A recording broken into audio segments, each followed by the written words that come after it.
Donc, cette responsabilité de soi, elle vous incombe à vous, mais vraiment à vous seul, à personne d'autre. Et donc, si on ne se rend pas compte que quand je choisis de faire une chose, ce qui va advenir de cette chose va m'impacter en premier, et donc il faut que je sois responsable dans la conduite de cette chose, bah, c'est que vous êtes parti pour échouer. Et ça, ce n'est pas une question seulement qui concerne la formation, c'est une question qui concerne la vie de façon générale. Il faut être capable de se prendre en charge.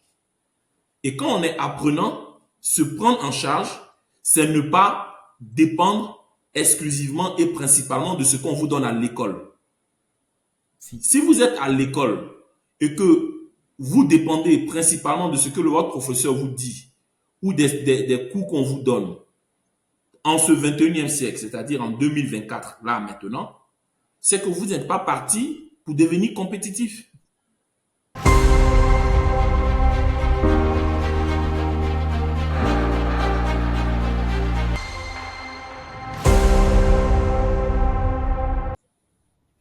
D'accord. Donc, on va aller vraiment au cas par cas. Moi, je pense que on va maintenant rentrer dans quelque chose de beaucoup plus pratique, parlant des solutions. Et on va parler des solutions de court terme. Parce que moi, je pense que faudrait se donner les moyens de faire ce que tu peux faire maintenant avant de pouvoir penser à l'avenir. Déjà, quelles sont les solutions qui s'inscrivent dans le court terme et quels sont les concernés, je veux dire, qui peut agir dans le court terme avec des résultats qui sont assez probants et comment est-ce qu'ils peuvent, donc ces concernés-là, arriver à mettre ces solutions en place. Alors, dans le court terme, commençons par la personne qui est la plus concernée par cette question d'inadéquation formation-emploi, c'est celui qui est en train d'apprendre, c'est le formé, c'est l'apprenant. Mhm. Et je voudrais dire là-dessus que il y a d'abord le premier défi de celui qui apprend, il doit être convaincu et se rendre compte que son avenir est d'abord et avant tout entre ses mains à lui. Et peut-être je vais être un peu dur, mais et là je pense vraiment très individuel, très égoïste. Si vous êtes en formation et que vous sortez de cette formation et que vous êtes, permets-moi le terme, vous êtes inadéquat pour le monde de l'emploi, à la fin de la journée, c'est votre problème. Le monde va continuer sans vous. Euh, C'est sa responsabilité c'est avant tout. c'est- c'est- c'est dur de le dire, mais là, je parle vraiment comme un individu. Je ne parle pas en termes d'État ou d'institution. Je parle comme un individu. Si vous sortez d'une école et que vous n'arrivez pas à trouver du travail, ça va être triste, euh, mais ça sera triste juste pour vous. C'est vous qui avez souffert, c'est vous qui n'aurez pas eu de travail. Les autres, les voisins à côté vont continuer de travailler, leurs enfants vont trouver du travail. Donc, vous devez avoir un certain leadership sur votre propre vie. Ça, je pense que c'est l'élément essentiel. Et ça, c'est pas juste pour l'inadéquation formation-emploi, c'est pour tous les domaines de votre vie. Si vous ratez un domaine de votre vie, vous serez le premier à en payer le prix. Et je peux vous dire que le reste du monde ne va pas vraiment s'en préoccuper. Les gens vont continuer de vivre. À partir de D'accord. là, quand vous êtes en formation, la question que vous devez vous poser, c'est qu'est-ce qu'il me faut savoir pour que à la sortie, je sois compétitif? C'est vraiment ça la question. Parce que, on l'a dit au début, il n'y a pas suffisamment d'emplois. Les emplois sont restreints. Et même la formation dans laquelle vous êtes en train d'apprendre, il y a beaucoup de gens comme vous qui apprennent dans cette formation. Ah, Et donc, même à l'intérieur de votre formation, les emplois qui sont disponibles sont très peu. Donc, vous devez vous arranger pour être compétitif dans ce que vous avez appris et pour être capable de pouvoir vous adapter s'il y a des emplois qui se présentent à vous qui ne sont pas exactement ceux dans quoi vous avez appris. Ça veut dire quoi, simplement? Il y a deux éléments essentiels que l'on peut faire à un niveau individuel. Le premier, c'est au moins de disposer des qualités professionnelles dont on a besoin partout. mhm. Et les qualités professionnelles dont on a besoin partout sont ce que j'appelle les soft skills, que tout D'accord. le monde appelle les soft skills. Les soft skills, c'est quoi? Les soft skills, ce sont des qualités professionnelles qui ne sont pas techniques, qui sont votre capacité à interagir dans un monde. C'est ça vos soft skills. Et je peux vous dire, pour les plus de la quinzaine d'années que j'ai passé dans le monde professionnel, les soft skills sont importants parce que non seulement on en a besoin partout, dans tous les métiers, et plus vous allez évoluer dans votre carrière professionnelle, plus vous en aurez besoin. C'est à la fin de la journée l'élément qui va déterminer non seulement la rapidité avec laquelle vous insérez dans le monde professionnel, mais la rapidité avec laquelle vous allez évoluer dans ce monde professionnel. Les soft skills, c'est quoi? C'est être capable d'écrire. Quel que soit le métier que vous faites, vous devez écrire. Vous devez rédiger. Parce que écrire, Ok, c'est le mode de communication, c'est le mode de communication de notre société.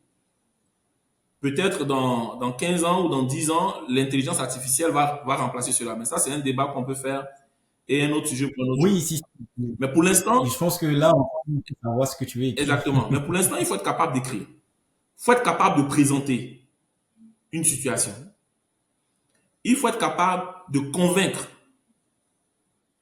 Parce que ces trois acquis-là, écrire, présenter et convaincre, sont des choses que vous aurez à faire, quel que soit l'endroit où vous vous trouvez. Et plus vous allez évoluer dans votre carrière, plus vous en aurez besoin. Mais ça, vous allez l'obtenir plus dans les activités de la communauté, donc ce qu'on appelle les activités extrascolaires, que la formation à l'école. Ouais. C'est en étant responsable d'association, c'est en étant toujours volontaire pour prendre des initiatives, c'est en interagissant dans votre quartier, c'est en participant dans votre église ou dans votre mosquée. C'est ça. Ce sont ces types d'activités qui vont développer, c'est ce qu'on appelle les soft skills. Ces trois aspects, moi, ça me fait penser au CV. Je veux dire, c'est vraiment les trois premiers niveaux que quelqu'un qui cherche du travail va rencontrer lorsqu'il décide d'aller postuler. D'abord, il faudrait pouvoir bien écrire son CV. Après, il faut se présenter lors de l'entretien.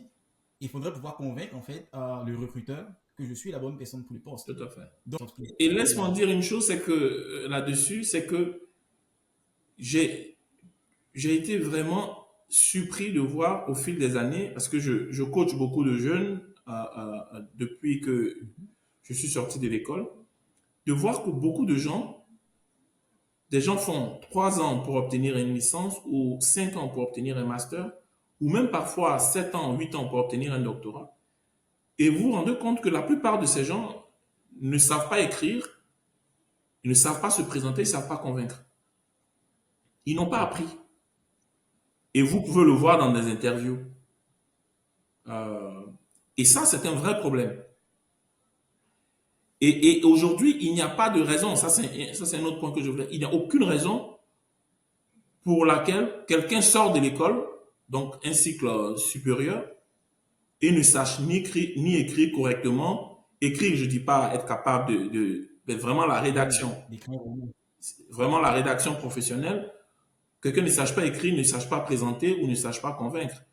Parce qu'il y a tellement d'outils sur Internet qui vous enseignent cela gratuitement sur Google partout, que c'est étonnant de voir que quelqu'un ait pu faire 3 ans, 5 ans en train de se préparer à entrer dans le monde du travail et n'ait pas développé les acquis ou les aptitudes minimum requis pour pouvoir entrer dans ce monde du travail. Donc, est vraiment rédiger, se présenter et convaincre. Ensuite, au-delà des soft skills, un autre élément qui est essentiel, c'est aussi être capable de rendre ce que vous avez appris à l'école assez proche de ce dont on a besoin en entreprise. Par exemple, moi et toi, nous avons été des économistes. On a été formés comme économistes à l'école. Bien sûr, quand vous entrez en entreprise ou vous entrez dans une administration publique ou une institution internationale, vous faites de l'économie, mais ce n'est pas au niveau aussi théorique que vous avez appris à l'école. Ouais, si. Et ça ne vaut pas que juste pour la science économique, ça vaut pour toutes les matières et tous les types de formations. À partir de là, il y a donc le besoin de rendre plus pratique ce qu'on apprend. Mais ça demande d'être vraiment intentionnel. C'est-à-dire, aujourd'hui, j'ai fait un cours sur la politique monétaire, très théorique. Je dois être capable d'aller rechercher sur Google la politique monétaire, comment est-ce qu'elle est effectivement mise en œuvre par la Banque centrale européenne, par la Banque centrale des États de l'Afrique de l'Ouest, par la Banque fédérale américaine. Et Internet vous le dira. Je dois être capable d'aller regarder sur Internet, sur YouTube, la conférence de presse ou un débat entre banquiers centraux ou entre économistes du FMI ou entre ministres des Finances. Et ceux-là vont vous parler de la politique monétaire, mais dans des termes et dans une approche très différente de ce que vous avez appris théoriquement. Quelque chose de plus pragmatique. Plus pragmatique. Or, c'est ce pragmatisme-là qu'on va vous demander à l'entretien et quand vous allez commencer votre premier jour de travail. Dans la plupart de nos économies, ce sont des économies qui ne sont pas des économies frontières. C'est-à-dire que ce ne sont pas des économies qui sont au sommet ou à la frontière de la connaissance technologique et donc il y a besoin de faire de la recherche pour pouvoir faire de l'innovation. La plupart de nos économies sont des économies qui sont des économies d'adaptation. C'est-à-dire qu'on a déjà des choses qui ont été inventées dans l'autre partie du monde. On a juste besoin de copier. Donc, cette capacité à copier demande du pragmatisme. Il y a très peu de gens qui vont sortir de nos écoles avec les acquis théoriques et qui vont les utiliser. Vous ne pouvez le faire que dans un monde de recherche. Or, ça, c'est beaucoup plus demandé dans les économies développées parce que là-bas, il faut pousser les frontières de la connaissance. Or, dans nos économies, il faut juste prendre la connaissance qui existe ailleurs et l'adapter dans le contexte. Donc, c'est vraiment de l'adaptation. Mais ça, il faut être pragmatique. Et ça, vous pouvez l'apprendre sur Google, vous pouvez l'apprendre sur YouTube. Malheureusement, il y a beaucoup de gens qui sortent des écoles qui ne prennent jamais la peine de faire ça. Donc, vous allez voir quelqu'un qui a appris quelque chose d'extrêmement complexe, équation différentielle ou, je sais pas moi, algèbre ou croissance, voilà, tout ce que vous voulez. Et vous lui demandez à quoi ça sert, il ne sait pas. Alors qu'il suffit juste d'aller sur Google, de taper et ça vous dira à quoi ça sert et quelles sont les applications pratiques. Donc ça, je pense que développer les soft skills et s'étendre, rendre plus pratique la formation un peu théorique qu'on reçoit à l'école est essentiel. Et dernière chose que je dirais là-dessus, c'est que on n'a pas d'excuses aujourd'hui. Il y a peut-être 30 ans de cela, la connaissance était soit dans la tête de l'enseignant ou soit dans un livre qui n'était pas à disposition de tout le monde parce que ça se trouvait dans des endroits qu'on appelait des bibliothèques. Aujourd'hui, ça n'existe plus. Cette réalité n'existe plus. La connaissance n'est plus seulement dans la tête de l'enseignant, elle est sur Google, elle est sur Internet, elle est sur ChatGPT. Et les livres ne sont plus juste dans des bibliothèques, elles sont disponibles sur Amazon partout. Au bout de vos doigts sur votre téléphone. Donc, vous ne pouvez pas expliquer aujourd'hui rationnellement pourquoi est-ce que vous sortez de l'école et que vos acquis restent des acquis théoriques. Il n'y a pas de raison. Oui, si. En fait, ça me fait rire parce que j'ai deux anecdotes là-dessus. La première, c'était que quand on était encore à l'ENCA, donc on sait plus ou moins que il y a des étudiants qui sont en doctorat à l'université Félix Houphouët-Boigny et qui viennent voir des étudiants de deuxième année à l'ENCA pour aider à faire des modèles économétriques. Et donc, il y a l'un d'entre eux qui se plaignait, il me disait à l'université pour tel logiciel, on avait seulement que 10 heures. Je lui ai dit, mais en fait, chez nous à l'ENCA, le coût de logiciel statistique, il comprend 5 logiciels et on le fait en 25 heures. En fait, on vous explique seulement que CS Pro, Stata, c'est comme ça fonctionne et vous allez pouvoir l'utiliser par rapport à tel problème. Et le reste, on vous donne des travaux pratiques. Vous partez apprendre. C'est tout. En fait, il était étonné. Il pensait qu'il y avait une machine à l'ENCA, on ouvrait la tête des gens et on mettait la connaissance à l'intérieur. Mais je pense que c'est ce dont vous parlez. C'est de vraiment arriver à se dire, je suis responsable de ce que je deviens. Et même si le système ne donne pas tous ces outils-là, je devrais aller pouvoir chercher ces outils-là et apprendre vraiment à adapter ces outils par rapport au circuit de formation que je suis et tout. Tout à fait. Et le deuxième, je pense que ça va découler d'une prochaine question. Avec mon épouse, à chaque fois, elle me disait, vous avez fait l'ENCA, vous avez fait l'INPHB, c'est pourquoi vous parlez comme ça? C'est que à l'école, on vous a appris à vous tenir, on vous a appris à apprendre, on vous a appris à aller chercher sur Internet. C'est pas le cas. C'est que nous avons suivi un circuit dans lequel on nous demandait d'avoir des notes Et puis voilà, tu bosses comme tu peux, tu as les meilleures notes, tu sors et tu te rends compte que le marché du travail, en fait, il est étrange quoi, pour toi. Mhm. Et tu n'as pas appris à apprendre, tu n'as pas appris à être curieux et tout. Est-ce qu'on peut revenir vraiment sur cette notion de responsabilité là et situer quel est le champ réel de responsabilité de l'étudiant? Écoute, moi, je donnerais, pour répondre à cette question, je vais donner un exemple. Mhm. Moi, j'ai fait l'INP, j'ai fait l'NCA, j'ai fait Harvard, j'ai fait la Sorbonne. D'accord? Ouais. Ça fait 15 ans bientôt que je suis dans l'institution internationale, en particulier principalement FMI. Mais je peux te Mhm. dire que ma formation professionnelle, c'est-à-dire l'autodidacte, j'apprends plus, je peux dire j'ai appris plus depuis que je suis sorti de ces écoles que quand j'y étais. Ouais. Pour te donner un exemple concret, quand j'étais à Harvard, chaque soir, pour le prochain cours, il y avait une série de lectures qu'il fallait faire avant le prochain cours. Et on avait des cours tous les jours. Donc, il fallait lire des articles, il fallait lire des livres pour être capable de savoir de quoi le prof va parler le lendemain. J'ai fait ça pendant 2 ans. Quand je suis sorti de Harvard, c'était déjà intensif. Quand je suis Mhm. sorti de Harvard, j'ai acheté 10 fois plus de livres que j'en avais acheté quand j'étais à Harvard. C'est-à-dire, si tu prends ma bibliothèque à Harvard, je ne sais pas c'était combien de livres. Aujourd'hui, ma bibliothèque, c'est 300, 400 livres. J'ai acheté 10 Mhm. fois, au moins 10 fois plus de livres. J'achète des livres quasiment chaque semaine. Même après avoir quitté les États-Unis, ici au Gabon, j'achète des livres quasiment chaque semaine. Pourquoi? Parce que je me suis rendu compte que ma vie, elle est entre mes mains, elle est entre les mains de personne d'autre. Ouais. Donc, cette responsabilité de soi, elle vous incombe à vous, mais vraiment à vous seul, à personne d'autre. Et donc, si on ne se rend pas compte que quand je choisis de faire une chose, ce qui va advenir de cette chose va m'impacter en premier, et donc il faut que je sois responsable dans la conduite de cette chose, bah, c'est que vous êtes parti pour échouer. Et ça, ce n'est pas une question seulement qui concerne la formation, c'est une question qui concerne la vie de façon générale. Il faut être Ouais. capable de se prendre en charge. Et quand on est apprenant, se prendre en charge, c'est ne pas dépendre exclusivement et principalement de ce qu'on vous donne à l'école.